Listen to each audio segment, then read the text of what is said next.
Selamat sejahtera. Saya Talusha Ana Permah Puspanada. Nombor matrik 4233005731 akan membentangkan tentang kajian universiti swasta. Saya telah memilih Universiti Multimedia. Sebelum saya pergi lebih lanjut, pendidikan tinggi merujuk kepada pelajar yang meneruskan pengajian dalam program yang melayakkan mereka memperoleh kelulusan pada tahap sijil, diploma, sarjana muda, sarjana dan sarjana kedoktoran. Terdapat dua institusi pengajian tinggi iaitu Institusi Pendidikan Awam dan Institusi Pendidikan Swasta. IPT ialah pendidikan tinggi yang disokong sepenuhnya oleh kerajaan, manakala IPTS merupakan pendidikan tinggi yang diuruskan sepenuhnya oleh sektor swasta. Bagi topik saya kali ini, saya akan mengupaskan tentang pelajar Malaysia yang memilih institusi pengajian tinggi swasta iaitu Universiti Multimedia.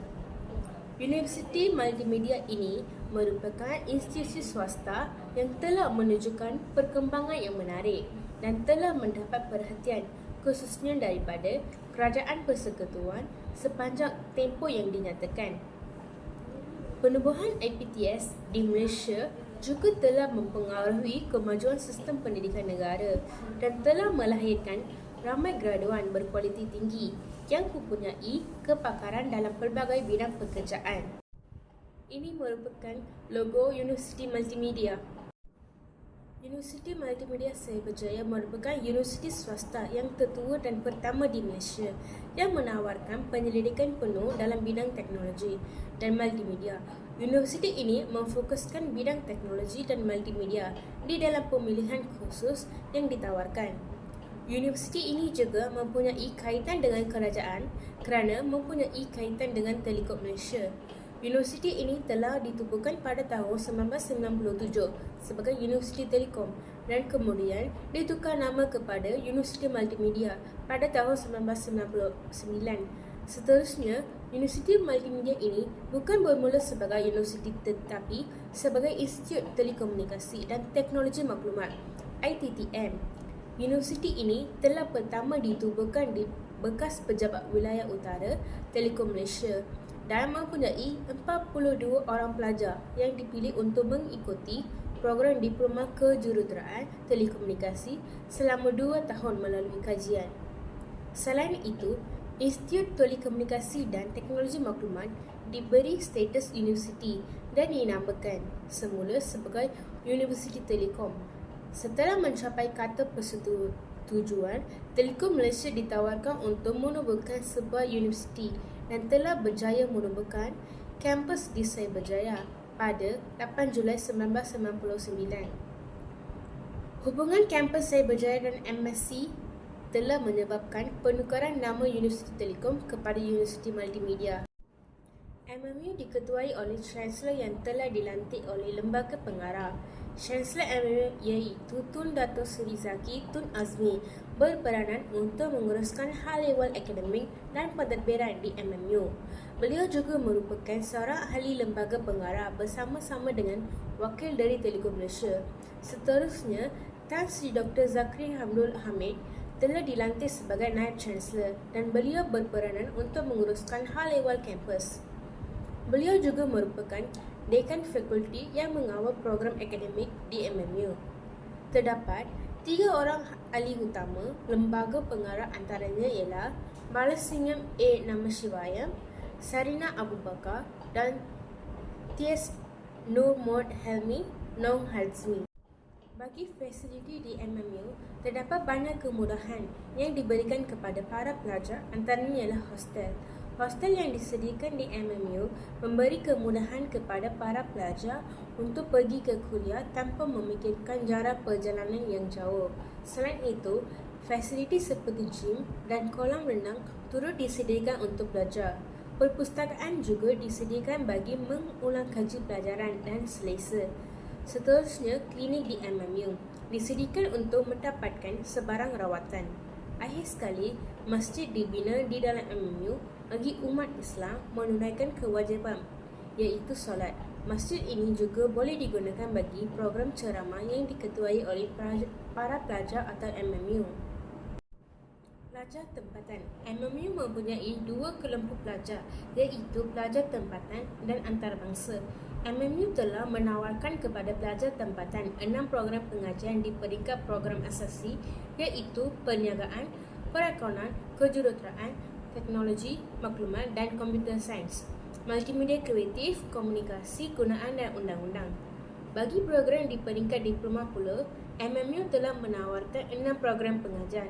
Antaranya adalah Diploma Pengurusan dan Perakaunan. Program ini berada di bawah program pengajian perniagaan dan perakaunan. Terdapat juga Diploma Kejuruteraan Elektrik, iaitu di bawah program pengajian kejuruteraan. Selain itu, Diploma Teknologi Maklumat iaitu di bawah program pengajian teknologi maklumat dan komputer sains. Dan Diploma Permodelan 3D Animasi iaitu di bawah program multimedia kreatif. Pada peringkat ijazah sarjana muda pula, terdapat 8 program yang ditawarkan, termasuk program pembelajaran dalam talian ODL. Antaranya adalah Ijazah Sarjana Muda Perakaunan Kepujian, iaitu di bawah program pengajian perniagaan dan perakaunan, serta Ijazah Sarjana Muda Kejuruteraan Kepujian Al-Cikal, iaitu di bawah program pengajian kejuruteraan. Seterusnya adalah Ijazah Sarjana Muda Sains Komputer Kepujian Kejuruteraan Perisian yang berada di bawah program pengajian teknologi maklumat dan sains komputer. Terdapat juga Ijazah Sarjana Muda Undang-Undang Kepujian, iaitu di bawah program pengajian undang-undang, dan Ijazah Sarjana Muda Pengurusan ODL. Akhir sekali, bagi peringkat pasca siswa, terdapat 3 mod pengajian, iaitu kerja khusus dan mod campuran mengikut kerja khusus ODL melalui penyelidikan. Pelajar antarabangsa. Bagi peringkat pelajar antarabangsa pula, terdapat 6 program pengajian yang ditawarkan untuk mereka di peringkat program asasi. Contohnya seperti program asasi pengurusan, perniagaan, teknologi maklumat, kejuruteraan, multimedia kreatif dan komunikasi. Selain itu, 14 program pengajian yang telah ditawarkan pada peringkat diploma, antaranya ialah Diploma Perakaunan, Kejuruteraan Mekanikal, Pentadbiran Perniagaan, Pengurusan dan Permodelan 3D dan Animasi. Seterusnya, Ijazah Sarjana Muda menawarkan 37 program pengajian. Contohnya seperti Ijazah Sarjana Muda Ekonomi Analitik Kepujian, Sains Komputer Kepujian, Perakaunan Kepujian, Kejuruteraan Kepujian, Mekanikal dan Multimedia Kepujian Animasi. Hai sekali, bagi pasca siswa pula, MMU mempunyai 13 program pengajian, iaitu Sarjana Kejuruteraan Elektrik dan Elektronik, Sarjana Kejuruteraan Telekomunikasi, Sarjana Multimedia Kreatif. Terdapat juga 7 program ijazah kedoktoran sebagai Doktor Falsafah Undang-Undang, Doktor Falsafah Komunikasi dan Doktor Falsafah Teknologi Maklumat. Antara faktor menarik MMU ialah mampu milih. MMU tidak mengenakan yuran pemprosesan permohonan dan hanya perlu membuat bayaran RM6,000 sahaja untuk program asasi bagi pelajar tempatan, kecuali asasi undang-undang. Bagi bahagian akademik pula, MMU menyediakan ekosistem pendidikan tinggi yang komprehensif untuk membolehkan pelajar berada di hadapan sebagai generasi digital di digital Malaysia. Seterusnya, revolusi. MMU memperkasakan pelajarannya untuk inovasi dan usaha niaga keusahawanan. Ini membolehkan pelajar membangunkan kemahiran bukti pada masa depan dan mentaliti penentu arah aliran. Selain itu, rangkaian yang luas. MMU mempunyai rangkaian yang luas di dalam negara maupun di luar negara. MMU memulakan rangkaian dan hubungan dengan pihak berkepentingan luas supaya pelajarnya dapat merasai pengalaman mobiliti antarabangsa. Akhirnya, industri di kampus, MMU memberi akses kepada maklumat terkini yang ditubuhkan melalui kerjasama industri. Ini memudahkan pelajar untuk melakukan kajian di dalam kampus. Terdapat beberapa sumbangan yang telah diberikan oleh MMU kepada negara kita Malaysia. Antaranya adalah MMU melahirkan tenaga kerja berpendidikan tinggi, di mana MMU telah menyumbangkan tenaga kerja yang terlatih dan berpendidikan tinggi kepada negara melalui alumni-alumni yang telah dilatih dan dididik di universiti tersebut.